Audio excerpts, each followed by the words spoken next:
नमस्कार किसान साथियों, कैसे हैं आप सभी। आज हम बात करने वाले हैं एक ऐसे कीट की जो दिखने में छोटा है लेकिन नुकसान बहुत बड़ा करता है।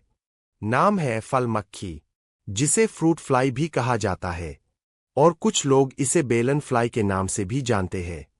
किसान साथियों, ये कीट कोई एक दो फसलों तक सीमित नहीं है। ये 80 से ज्यादा सब्जियों और फलों में नुकसान करता है, लेकिन सबसे ज्यादा परेशानी ये हमारी बेल वाली फसलों में देता है, जैसे टिंडा, तोरी, करेला, लौकी और खासकर तरबूज और खरबूजा। इन फसलों में अगर इसका अटैक आ गया तो सीधा उत्पादन पर असर पड़ता है। अब सबसे पहले एक जरूरी बात समझ लीजिए। कई बार खेत में आपको एक और मक्खी दिखेगी जो बिल्कुल फल मक्खी जैसी लगेगी। उसे हॉवरफ्लाई कहते हैं, लेकिन वो नुकसान नहीं करती बल्कि फायदा करती है, क्योंकि वो परागन में मदद करती है। फर्क इतना है कि फल मक्खी का रंग हल्का पीला होता है और उसका पिछला हिस्सा नुकीला होता है, जबकि हॉवरफ्लाई का पिछला हिस्सा थोड़ा मोटा होता है। इसलिए बिना पहचान के स्प्रे करना नुकसान कर सकता है। अब समझते हैं कि फल मक्खी काम कैसे करती है।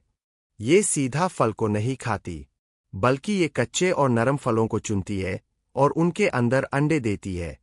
इसके अंडे छोटे छोटे चावल के दाने जैसे होते हैं। अगर आप ध्यान से खराब फल को काटेंगे तो ये अंदर दिखाई भी दे सकते हैं। इन अंडों से 2 से 3 दिन में छोटे छोटे कीड़े निकलते हैं, जिन्हें मैगट कहा जाता है। यही सबसे ज्यादा नुकसान करते हैं। ये फल के अंदर का गूदा खाते रहते हैं और फल को अंदर से सड़ा देते हैं।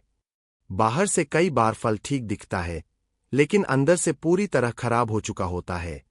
इसके बाद ये मैगट जमीन में जाकर प्यूपा बनते हैं और कुछ ही दिनों में फिर से मक्खी बनकर बाहर आ जाते हैं। पूरा जीवन चक्र लगभग 25 से 30 दिन में पूरा हो जाता है, और अगर मौसम अनुकूल हो तो ये 15 दिन में भी पूरा हो सकता है। अब ध्यान देने वाली बात यह है कि एक मादा फल मक्खी 1000 तक अंडे दे सकती है, यानी अगर समय पर कंट्रोल नहीं किया तो ये बहुत तेजी से फैलती है।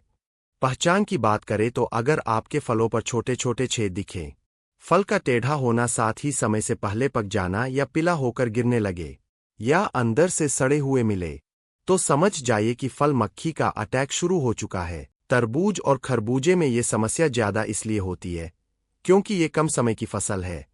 अगर शुरुआत में ही फल खराब हो गए तो बाद में सही आकार और क्वालिटी के फल नहीं बन पाते। अब बात करते हैं कंट्रोल की। सबसे पहले खेत की साफ सफाई बहुत जरूरी है। जितने भी खराब और सड़े हुए फल हैं, उन्हें खेत में नहीं छोड़ना है। उन्हें इकट्ठा करके या तो 1 से 1.5 फीट गहराई में दबा दे या जला दे, क्योंकि यही फल आगे मक्खी को बढ़ाते हैं। दूसरा सबसे असरदार तरीका है फ्रूट फ्लाई ट्रैप लगाना। इससे आप मक्खियों को आकर्षित करके पकड़ सकते हैं और उनकी संख्या कम कर सकते हैं। लेकिन एक बात ध्यान रखें कि हमेशा एक ही कंपनी का लोर इस्तेमाल न करें। समय समय पर बदलते रहें ताकि रेजिस्टेंस न बने।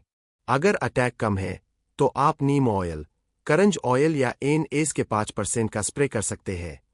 ये प्राकृतिक तरीके हैं और शुरुआती अवस्था में काफी असरदार होते हैं। और अगर अटैक ज्यादा हो गया है तो फिर आपको केमिकल स्प्रे करना पड़ेगा, जैसे मेलाथियान, स्पिनोसेड या अन्य दवाइयां। ये अभी भी अच्छे रिजल्ट देती है। सबसे जरूरी बात यह है कि इंतजार मत कीजिए। जैसे ही शुरुआती लक्षण दिखे, तुरंत कंट्रोल शुरू करें। किसान साथियों, अगर आप समय पर पहचान और सही तरीके से कंट्रोल कर लेते हैं, तो फल मक्खी से होने वाला नुकसान काफी हद तक रोका जा सकता है। उम्मीद है अब आपको ये पूरी जानकारी सरल भाषा में समझ आ गई होगी। अगर ये जानकारी काम की लगी हो तो वीडियो को लाइक जरूर करें और अपने साथी किसानों के साथ शेयर करें, ताकि उन्हें भी इसका फायदा मिल सके। फिर मिलते हैं ऐसे ही जानकारी के साथ। जय जवान जय किसान।